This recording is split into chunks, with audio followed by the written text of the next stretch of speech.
I'm 84 years old and I'm about to tell you something that may be the most important thing you hear this year. You are running out of time. Not someday, not eventually, right now. Every sunrise that passes is one less sunrise waiting for you. I'm not saying that to frighten you. I am saying it because most people spend the final chapter of their lives acting as if they have endless tomorrows. They postpone joy, postpone dreams, postpone conversations, postpone living. Then one day they discover the calendar has been moving much faster than they realized. And what breaks my heart is this: the time people treasure most is usually the time they wasted first. Today, I want to help you stop doing that because whether you have 20 years left or two, those years can become the richest years of your entire life, but only if you stop giving them away. My name is Henry. I'm 84 years old. Before we continue, please tell me your age in the comments. And if you believe time is more valuable than money after 70, like this video now because the next lesson may save you years that many older adults lose without even realizing it. The first thing you must stop doing is carrying regret. I once knew a man named Frank. Every conversation somehow returned to the same story: a job opportunity he turned down when he was 32. 40 years later, he still talked about it as if it had happened yesterday. One afternoon, I found him sitting alone in his garage, staring at an old toolbox, replaying the same memory for the thousandth time. Then he said something I will never forget. One decision ruined my life.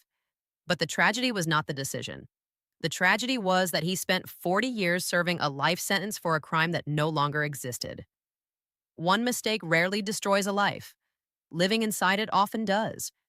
Regret feels productive because it keeps us busy, but regret never fixes the past. It only steals today. And maybe there is something you still replay too: a relationship, a choice, a missed opportunity. If so, ask yourself one question: how many more years are you willing to pay interest on a debt that can never be collected? Put the suitcase down. The second thing you must stop doing is living for other people's approval. You would think people outgrow this by 70. Most do not.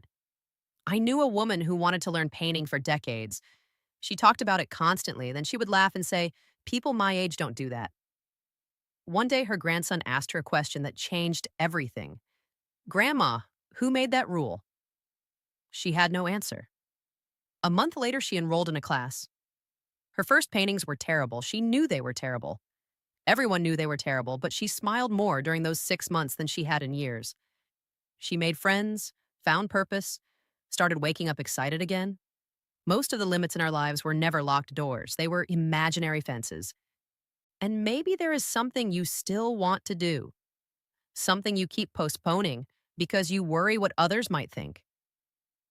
Here is the truth: the people whose approval you fear are too busy worrying about their own lives to spend much time judging yours. And if you're still here, please like this video because the next story may be the one you remember for the rest of your life. The third thing you must stop doing is waiting for permission to be happy. This one breaks my heart because I see it everywhere. People waiting for better health, waiting for more money, waiting for their children to call more often, waiting for life to finally become perfect before they allow themselves joy. But life never becomes perfect. My grandmother lost two children, survived poverty, and buried friends she loved deeply. Yet every morning before sunrise, she stepped outside, took one deep breath, looked at the sky, and said the same four words: "Thank you for another one, another sunrise, another breath, another chance." Gratitude is not something you feel after life gets easier. Gratitude is what makes life feel lighter.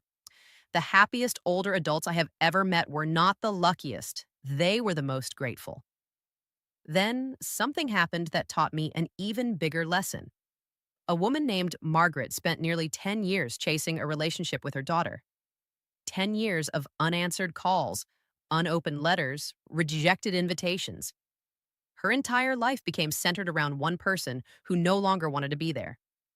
One day, she sat across from me looking exhausted and said, "I have nothing left."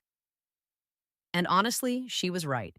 She had sacrificed friendships, hobbies, and experiences trying to repair something she could not control. You cannot love someone back into your life. if they have chosen to leave it. That truth is painful, but it is also freeing. Eventually, Margaret stopped waiting by the phone. She joined a quilting group, started volunteering, made new friends, rebuilt her life. And then something surprising happened. Her daughter finally called. Not because Margaret chased harder, because she stopped chasing. Sometimes people only come back when you stop pulling. And if this video resonates with you, please subscribe now because the next video may help you avoid a mistake that many older adults don't recognize until years of their life have already slipped away. The final lesson came from a couple named George and Helen.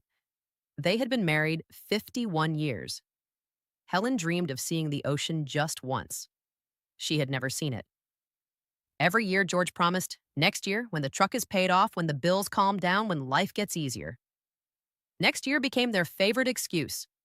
Then Helen got sick. Suddenly, there was no guarantee of next year. George drove 14 hours. When they arrived, he carried her across the sand because she was too weak to walk alone. I can still picture it.